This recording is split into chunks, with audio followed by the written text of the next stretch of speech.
नमस्कार, रिचा एंटरप्राइजेस में आप सभी का स्वागत है। आज हम बात करते हैं बालों की समस्याओं के बारे में। जितने भी हमें कॉल आते हैं उसमें से 60% लोग ऐसे होते हैं कि जिनके हेयर फॉल हो रहे हैं। तो एक बात समझना बहुत ज़्यादा ज़रूरी होती है कि हेयर फॉल और हेयर लॉस दोनों में भी बहुत फ़र्क है। हेयर फॉल होना बहुत आम बात है। हर इंसान के रोज़ 100 से 150 बाल झड़ते ही झड़ते, ये साइंटिफिकली प्रूफ है। अलग अलग रीज़न से वो आपके बाल झड़ते हैं, जिसे हम हेयर फॉल कहते हैं। और हेयर लॉस वो होता है जब आपके बाल में थिनिंग स्टार्ट हो जाए, आपकी स्काल्प पे, जैसे आपकी मांग यहाँ पे है और इसके साइड में आपको थिनिंग स्टार्ट हो जाए, तो उसे हम हेयर लॉस कहते हैं। बालों के ऊपर मतलब बाल इतने थिन हो जाते हैं कि स्काल्प पे दिखाई देता है, तो उसमें हमें उसे केस को हम हेयर लॉस कहते हैं। हेयर लॉस भी अलग अलग पैटर्न में होते हैं। औरतों में अलग पैटर्न होता है और पुरुषों में अलग पैटर्न होता है। तो आज पहले हम बात करते हैं हेयर फॉल के ऊपर, और हेयर लॉस के लिए एक अलग से वीडियो मैं बनाने वाली हूँ, तो ज़रूर उसी वीडियो को आप सब्सक्राइब कीजिए, लाइक कीजिए और शेयर भी कीजिए। तो चलिए बात करते हैं हेयर फॉल के बारे में। हमारे बाल 4 चक्रों में बढ़ते हैं। वो 4 चक्र ये होते कि एनाजेन, कैटेजेन, टेलाजेन और अर्ली एनाजेन, ये 4 फेजेस होते हैं। और ये फेजेस में हमारे बालों की ग्रोथ से लेकर बाल झड़ने तक ये सारी प्रक्रिया होती हैं।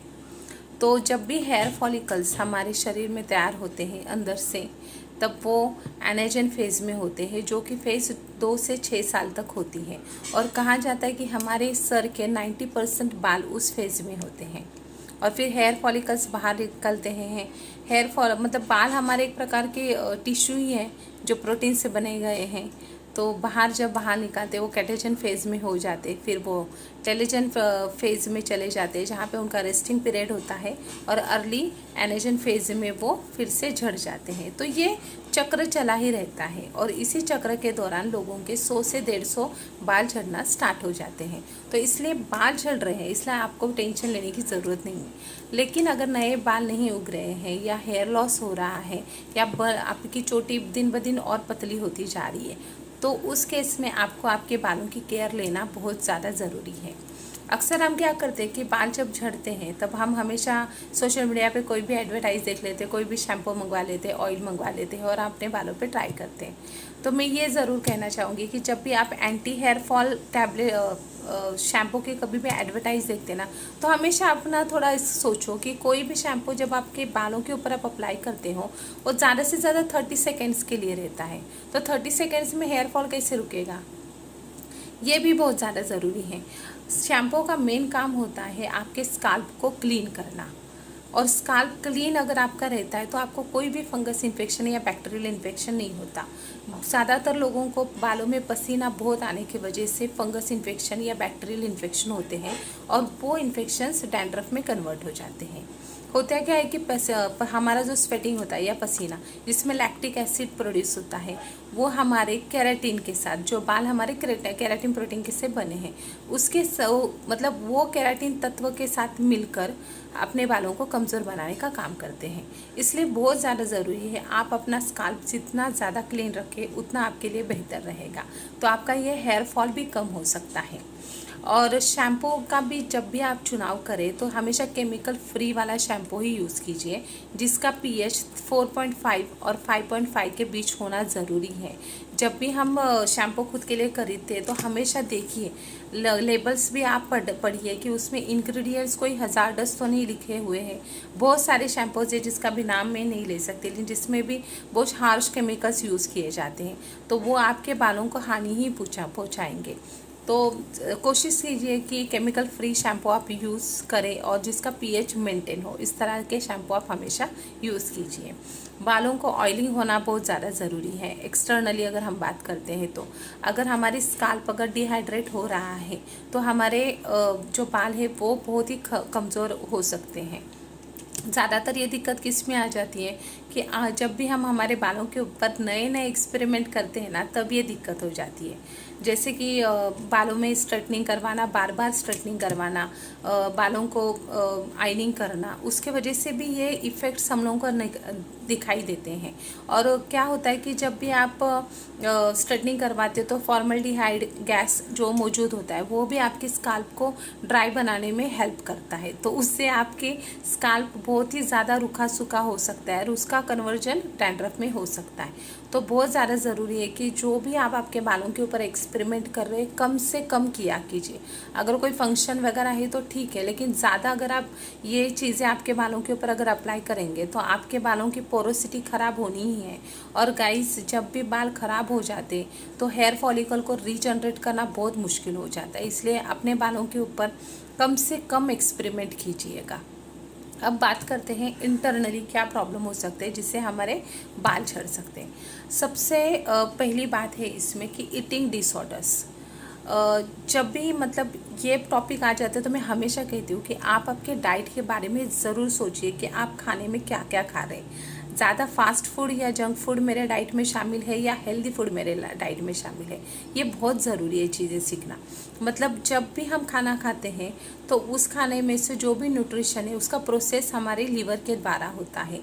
लेकिन जब भी हम अगर हमारे खाने में बहुत ज़्यादा फैटी फूड हम खा रहे हैं, ये जिसे जंक फूड भी कह सकते हैं या फास्ट फूड भी कह सकते हैं, वो खा रहे हैं, बाहर का खाना हम खाते हैं, तब ज़्यादातर जो भी तली हुई चीज़ें या जिस तेल में वो बनाते हैं या पाम ऑयल भी यूज़ किया जाता है, तो उससे हमारे लीवर में फ़ैट बहुत ही ज़्यादा डिपॉजिट होता है। और वो फैट डिपॉजिट होने के कारण लीवर हमारा न्यूट्रिशन को हमारे खाने से अलग नहीं कर पाता और उसका इफ़ेक्ट हमारे बालों के ऊपर होता है। और मज़े की बात यह है कि हमारा शरीर, जब ये प्रॉब्लम शरीर में हो जाती है तो शरीर हमारे जो इम्पोर्टेंट ऑर्गन्स है उसको ब्लड सप्लाई अच्छी तरीके से करते हैं और सबसे लास्ट में ब्लड सप्लाई हमारे बालों के लिए होता है। इसलिए शरीर में कोई भी गड़बड़ी हो जाती है तो उसके लक्षण, सिम्टम्स हमें हमारे त्वचा पे और बालों पे दिखाई देते हैं। इसलिए हमेशा कहा जाता है एक अच्छा स्वास्थ्य मतलब आपकी अच्छी स्किन और अच्छे बाल, ये आपका स्वास्थ्य अच्छा होने का रिफ्लेक्शन है। तो बहुत ज़रूरी है कि आप आपके खाने पीने पे ध्यान दीजिए, ज़्यादा से ज़्यादा घर का खाना खाइए, हेल्दी फूड खाइए, जिससे आपके शरीर को नेचुरली न्यूट्रिशन मिल जाए। उसके बाद एक इम्पॉर्टेंट और एक प्रॉब्लम के वजह से बाल झड़ते वो जो होता है हार्मोनल इम्बैलेंस। हार्मोनल इम्बैलेंस बहुत सारी चीज़ों में मतलब ये इफ़ेक्ट्स हो जाते हैं। जैसे महिलाओं में डिलीवरी होने के बाद बहुत ज़्यादा बाल झड़ते हैं, तो ये हार्मोनल इम्बैलेंस होने का कारण होता है। तो उसमें ज़्यादा डरने की ज़रूरत ही नहीं, क्योंकि एस्ट्रोजन लेवल कम हो जाती है तो उससे हमारे बाल झड़ सकते हैं। अगर आपके पीरियड्स भी इरेगुलर हो रहे हैं, आपको पीसीओएस की प्रॉब्लम है, पीसीओडी की प्रॉब्लम है या थायराइड डिसऑर्डर है या उसी के साथ और एक डिसऑर्डर्स आज मैं नहीं पढ़ा था, सिटी फ्लिप्स, आयरन डेफिशिएंसी है, या फिर आपका कोई मेडिकेशन चालू है या कोई भी आप जो एंटीबायोटिक्स वगैरह आप ले रहे हो तो उसका भी इफ़ेक्ट आपके बाल झड़ने के स्वरूप में आप पा सकते हो। तो ये सारे डिसऑर्डर्स को हम इजीली हैंडल कर सकते हैं। बहुत ज़रूरी है, जब भी हार्मोनल इम्बैलेंस की प्रॉब्लम आती है मैं हमेशा औरतों को ये कहती हूँ कि आप हमेशा योगा करने पे ध्यान दीजिए। अगर मन स्वस्थ तो शरीर स्वस्थ, और सारी चीज़ें फिर बहुत ही अच्छी डिसिप्लिन के साथ चलती हैं। तो बहुत ज़रूरी है कि हमारे शरीर को हमें एक डिसिप्लिन में रखना, अच्छे खाने के साथ साथ अच्छी एक्सरसाइज जो आपको पसंद है वो आप कीजिए, योगा कीजिए, जिम जाइए या एरोबिक्स लीजिए, जिससे आपको खुशी मिलती है। उस तरह की एक्सरसाइज आपके शरीर को दिन में 10 या 15 मिनट भी अगर आपने कर ली तो आपके बहुत सारे प्रॉब्लम्स कम हो सकते हैं। तो ये बहुत ज़्यादा ज़रूरी है। बालों को बहुत इम्पोर्टेंट और एक बात होती है कि जैसे कि बहुत सारे लोगों को स्ट्रेस हर किसी को है आजकल, तो उसे मैनेज करना भी बहुत ज़रूरी है, क्योंकि भाग दौड़ की लाइफ हो गई, हम लोग मॉडर्न ज़माने में आ चुके हैं पूरा मतलब भाग दौड़ बहुत ज़्यादा है इसमें, तो स्ट्रेस भी बहुत काम का रहेगा। तो इसे मैनेज करना भी हम लोगों को सीखना पड़ेगा, क्योंकि अभी इसके लिए कोई और ऑप्शन है नहीं, और छोटी छोटी बातों का बहुत ज़्यादा लोग स्ट्रेस लेते हैं, तो बहुत ज़्यादा ज़रूरी है।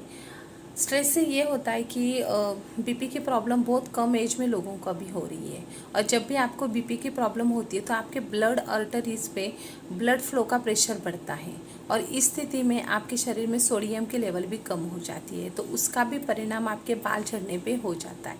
तो इस स्ट्रेस को मैनेज करना गाइस बहुत ज़्यादा ज़रूरी है। आप आजकल लोग बहुत सोशल मीडिया में इतने ज़्यादा व्यस्त है कि एक दूसरे से बात करने के लिए समय ही नहीं रहता। तो मैं हमेशा हमारे क्लाइंट जितने भी उनको हमेशा मैं सलाह देती हूँ कि आप बात कीजिए। हम फ़ोन पे व्हाट्सएप पे इतने व्यस्त रहने से अच्छी बात है कि आपके जो अच्छे दोस्त हैं, आपके रिलेटिव्स, आपके माता पिता, भाई बहन, जिससे भी हो सके आप उनसे बात कीजिए।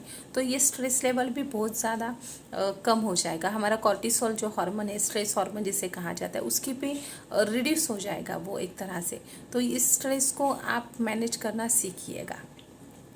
और एक इम्पॉर्टेंट बात है कि आजकल हमारी लाइफस्टाइल इतनी ज़्यादा चेंज हो चुकी है कि बहुत ज़्यादा लोगों को मोटापा वो भी प्रॉब्लम फेस करनी पड़ती है। और जब भी हम मोटे हो जाते हैं तो हम बहुत सारे बीमारियों को इन्विटेशंस देते हैं।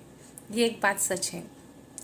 मोटापा नियंत्रित करने के लिए बहुत सारे लोग फैट बर्नर्स भी लेते हैं। बहुत बुरी बात है, ये फैट बर्नर्स आप मत लीजिए। आपके किडनी पे उसका बहुत ज़्यादा साइड इफ़ेक्ट्स होता है। नेचुरली जितना आप आपका मोटापा कम करेंगे उतना अच्छा है।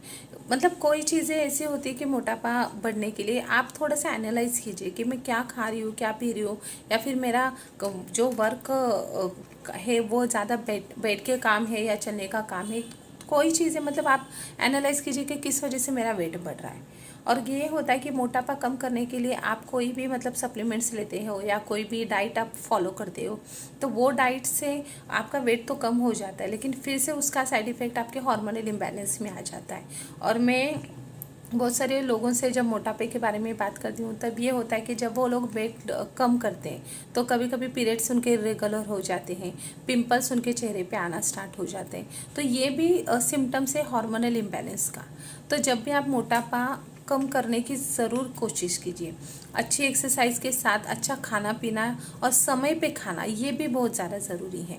अगर आप सुबह का जो खाना है, लंच जिसे हम कहते हैं, वो 11 से 1 बजे के बीच होना बहुत ज़्यादा ज़रूरी है। और शाम का खाना 7 से 9 बजे के बीच, जिसमें हमारे शरीर में एक अच्छे हार्मोन सीक्रेट्स होते हैं जो हमारा डाइजेशन अच्छा करने के लिए हमें हेल्प होती है। जो बाइल जूस हम कहते हैं वो अच्छी तरह से सीक्रेट होता है, हमारा खाना भी अच्छी तरह से डाइजेस्ट होता है। स्पाइसी खाना, शुगर, सॉल्ट, ये चीज़ें भी कम करना बहुत ज़्यादा ज़रूरी है जिन लोगों को मोटापा है। और जिनको नहीं है वो कंट्रोल में ही खाइए ताकि मोटापा ना बढ़ पाए। तो ये और एक चीज़ होती है जो आपके बाल झड़ने के लिए रिस्पॉन्सिबल होती है, लेकिन शायद ये नज़रअंदाज हमसे हो जाती है। और एक इम्पॉर्टेंट बात है, 88% आपका हेयर फॉल ये विटामिन डिफिशियंसी के वजह से ही होता है। हमारी अच्छी हेयर ग्रोथ के लिए vitamin A, vitamin B, vitamin C, vitamin D, उसके साथ ओमेगा 3 फैटी एसिड, ये भी बहुत ज़्यादा इम्पॉर्टेंट है। फॉलिक एसिड, फोलेट एसिड, उसी के साथ मैग्नीशियम, आयरन डिफिशियंसी, ये सारी चीज़ें मतलब बहुत ही माइक्रोन्यूट्रिएंट्स है। माइक्रोन्यूट्रिएंट ये आपके बालों को अच्छी ग्रोथ देने के लिए, मजबूत बनाने के लिए बहुत ज़्यादा इम्पॉर्टेंट होता है। लेकिन जब हमारा शरीर या हमारा लीवर अगर न्यूट्रिशियन को अगर ठीक से प्रोसेस ना कर पाते तो ये सोर्स हमें बाहर से लेने पड़ते हैं। तो जब भी आप सप्लीमेंट्स लेते हैं, मतलब मैं तो ये यकीन हमेशा करती हूँ कि दुनिया की हर एक कंपनी बहुत ही अच्छे क्वालिटी के सप्लीमेंट्स बनाती हैं, बस उसे लेने का तरीका आप समझना बहुत ज़्यादा ज़रूरी है। एंड में मैं सप्लीमेंट्स के बारे में ही बात करूँगी क्योंकि ये एक सेकेंड सोर्स है जिससे हम हमारे शरीर में विटामिन्स की जो कमी हो रही है, प्रोटीन्स की कमी हो रही है, मिनरल्स की कमी हो रही है, उसे हम भर सकते हैं। और 88% हेयर फॉल सिर्फ आपके विटामिन डेफिशिएंसी के वजह से ही होते हैं। तो हमारे कंपनी ने भी ये एंटी हेयर फॉल टैबलेट्स बनाई है, जिसमें अभी मैंने जितने भी विटामिन, प्रोटीन्स, मिनरल्स के बारे में बात की, ये सारे इसमें शामिल हैं। और ये सारे प्रोटीन्स और विटामिन्स आपके हेयर फॉलिकल को रीजनरेट करने में मदद करता है। और जिन लोगों को विटामिन्स की डेफिशिएंसी की वजह से हेयर फॉल हो रहा है उनको ये सप्लीमेंट्स के बहुत ही अच्छे रिजल्ट्स आते हैं। मतलब अपनी ही कंपनी के, कोई भी कंपनी के आप सप्लीमेंट्स लीजिए, अगर विटामिन डेफिशिएंसी अगर आपका प्रॉब्लम है तो आपका हेयर फॉल इससे ज़रूर रुक सकता है। आपका हेयर लॉस भी अगर विटामिन डेफिशिएंसी की वजह से है तो भी इससे ज़रूर रुक सकता है।